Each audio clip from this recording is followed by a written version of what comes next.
Hello, welcome to my channel. My name's Christine. Today I've got a few projects that have that cottage style and feel to them. So hopefully it'll give you some inspiration for your own home. So let's jump right in.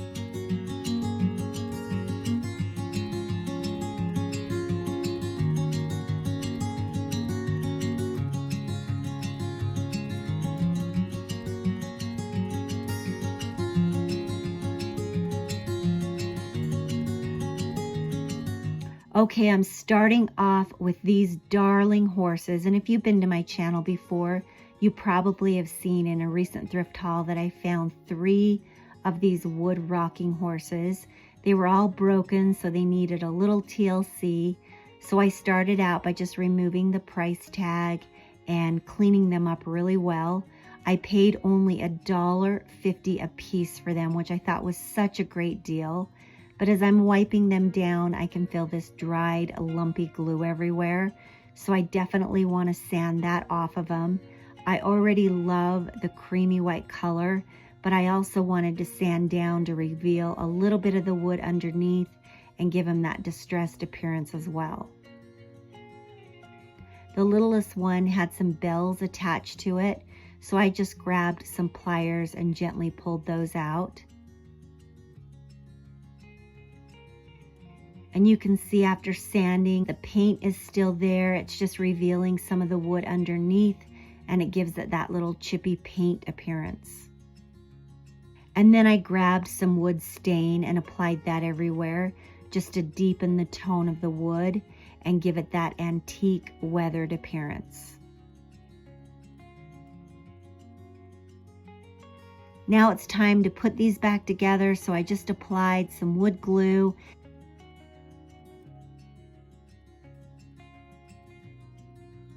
And then I lined up the rockers on the bottom, put these clamps on and let everything dry. And these could not be more adorable. I absolutely love them.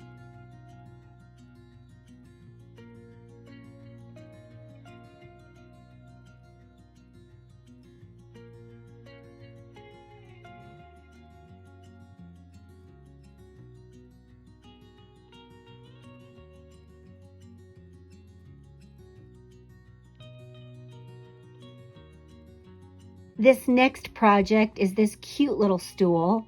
I got this at the thrift store as well, and you can see the fabric on top is torn in a lot of places. Right now I'm peeking underneath to see if it's solid wood, and for some reason I had this idea that I wanted a solid wood stool so badly. So there I go again, peeking underneath just to see if that is a solid piece of wood. But the base is a little bit darker than what I want to use it for. So I'll sand that down and lighten it up a bit. I'll remove that faux leather and batting and hopefully transform this into something adorable. I paid $2.99 for it. I started out by sanding down the layer of dark stain, and then I did need to sand down those nooks and crannies by hand that the sanding machine wouldn't get to. And you'll see here in just a minute the difference between the darker tone stain and then after sanded down. I think that is so gorgeous. Okay, let's take off this faux leather and I'll just remove these staples. And for some reason, I am so excited thinking this is a chunky, thick piece of wood underneath. And I'm embarrassed to say, if you look right there on your screen, you can see that it's a thin piece of wood attached to a square wood base. And I don't know why I didn't think that one through, but here comes the big reveal. I pull back this fabric and oh my gosh, I am so disappointed right now. I think this is plywood that's been nailed to a square wood base, but I was so disappointed. So let's throw away this fabric and batting and come up with plan B. Here's what the stool looks like after it's been sanded. It is so beautiful. You can see all the graining in the wood, and I think that is so pretty. I'm going to reupholster the top, and so I started out by purchasing a foam chair pad. And then I found this adorable fabric online. It's that grain sack fabric. I am absolutely obsessed. I purchased 2 different styles.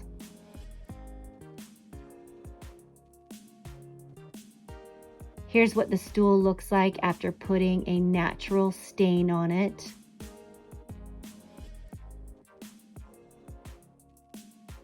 And then I cut down the foam for the seat and then also some batting to put on top of the foam.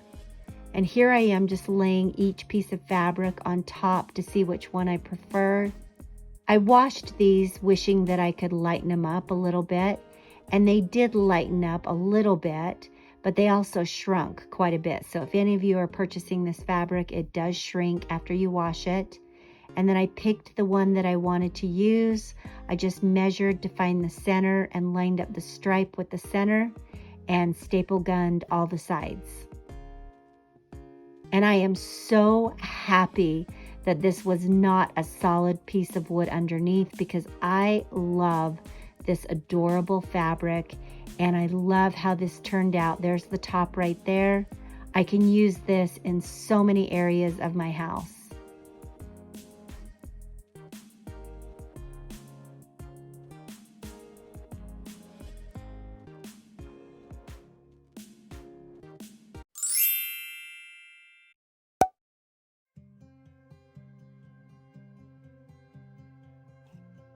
Next project, Life is Good. I love the black and white. I love the font. I'll sand it down just a little bit to distress it. And I paid $7.99 for it, and I have the perfect place to hang it. I'm removing this little cow clock, and don't worry, he will definitely be hung up somewhere else in my house for those of you who saw my decoration kitchen video. But I will pull out the nail, I'll spackle, sand it down, paint it, and then after everything is dried, I will hang the sign right here above my sink. It is so cute, and every day I get to see it and I'm reminded that life is definitely good.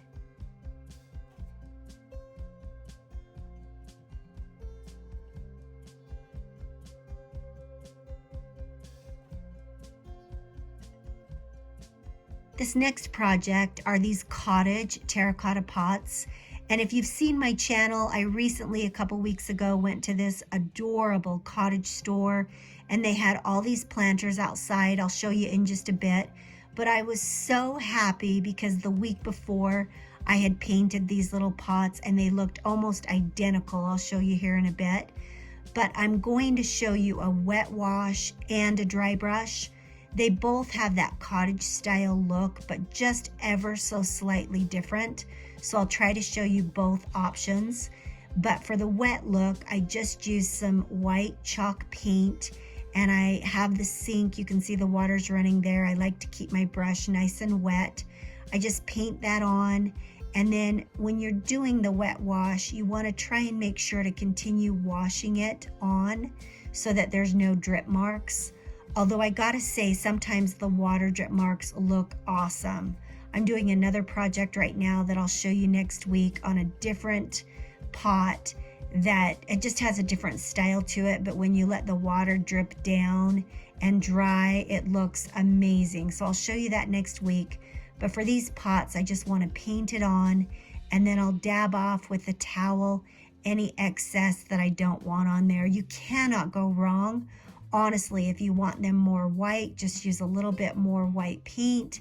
If you want more terracotta, you can use less or just dab it off as you see fit. But these are so beautiful. I absolutely love them.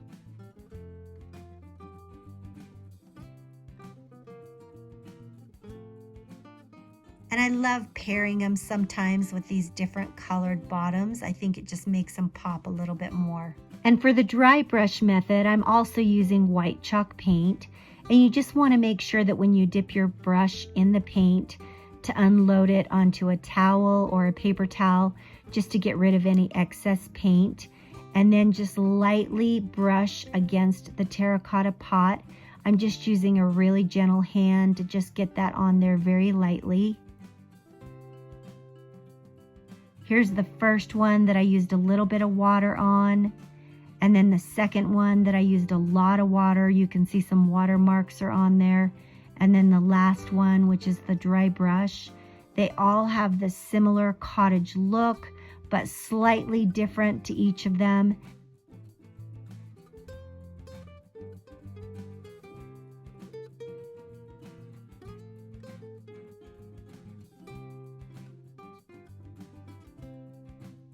And I'll insert here the ones at the cottage store that we went into.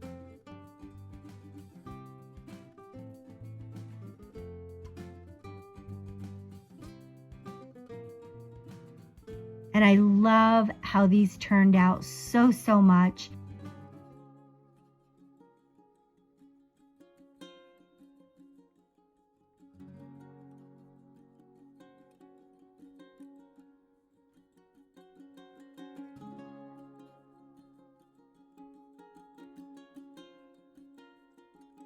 The next one is very similar. It's also that cottage style, but I had painted the terracotta pots blue first.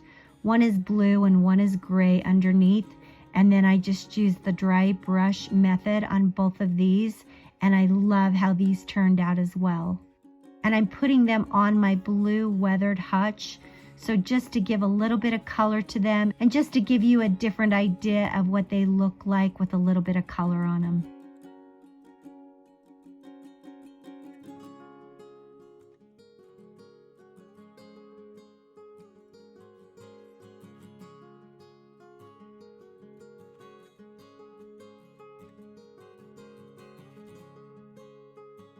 This next project, if you've seen my channel, I got this hutch at the thrift store and I was so thrilled because it was only $10. It's missing the top shelf, which is fine. I'm going to replace that. And I just need to clean this up. But I absolutely love the style of these legs, these turned legs, and that raw wood that has that beautiful caramel tone inside and that chippy paint on the outside.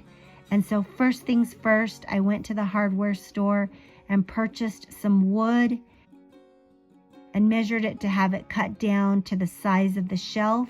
And then with my jigsaw, I just needed to cut these little corners. And you can see here how they just fit right into place with those little cuts that I made on each side. And then I'll sand down all of the edges to make them smooth. I'll apply some stain. Again, this is early American stain, which I just love. And it matched quite well with the inside of the hutch already. And then here is a little tip for you. If you have not had a chance to use this Restore, I love it so much. I'm not sponsored by them, but I'm going to show you here in a minute how to remove. You can see some of these watermarks, these little round rings, and there's some other things that even after I've cleaned this really well will not come up. So using this Restore, I always use it in the lightest golden oak. This is the lightest color that they make, just because it does have a tendency to deepen the wood a little bit. But see all of those marks there? That's the before.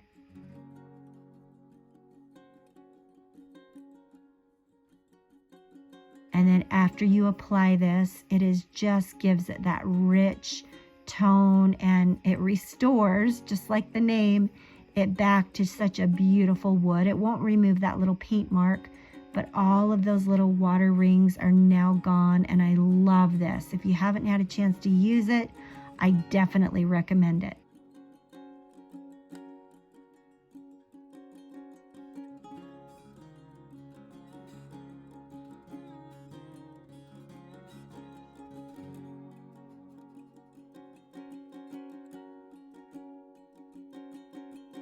And here is the after. I've just put some plates and some bowls and some ceramics in it just to give you a little bit of an idea of what it will look like.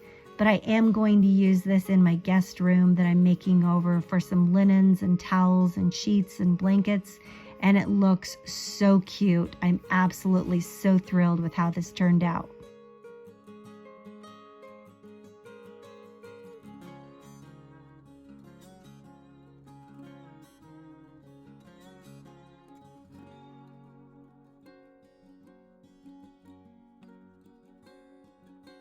This next project is kind of inspired by the little grain sack fabric, but I had some extra wood left over from the shelves that I had cut and also some other projects. So I'm just taking this breadboard that I already had and I'm just kind of drawing on the size of a handle. I'm changing it a little bit because I want a thicker handle. And then I take my jigsaw and I cut that out on the one side. And then I lay it down so that the other side is a match. Draw that and then cut that one out as well.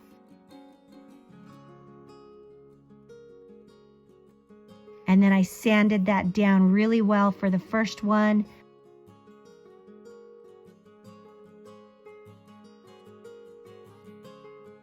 I applied the early American stain. And I love just that beautiful variation in the wood, and the stain just sits in those corners and those raw edges a little bit more.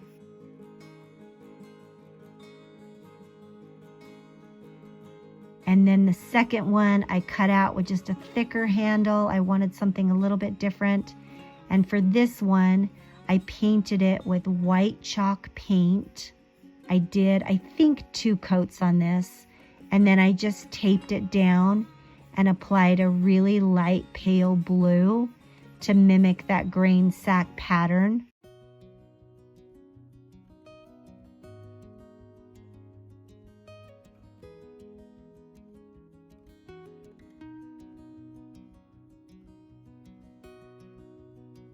And you'll see I peel it back here in just a minute. And I love how this one turned out. It is so cute as well. So 2 cute little breadboards. They're both for decoration. I won't be using these for food, but I think they look so cute along the wall in my kitchen with my other breadboards. A few projects that hopefully have given you some inspiration to do some thrift flips or some DIY projects in your own home. If you haven't had a chance to subscribe, please do so. I'd love to have you come back and join me for more projects, DIY, thrift hauls, and room decoration. Give me a big old thumbs up. It sure does help my channel, and I hope the rest of your day is absolutely wonderful. See you soon.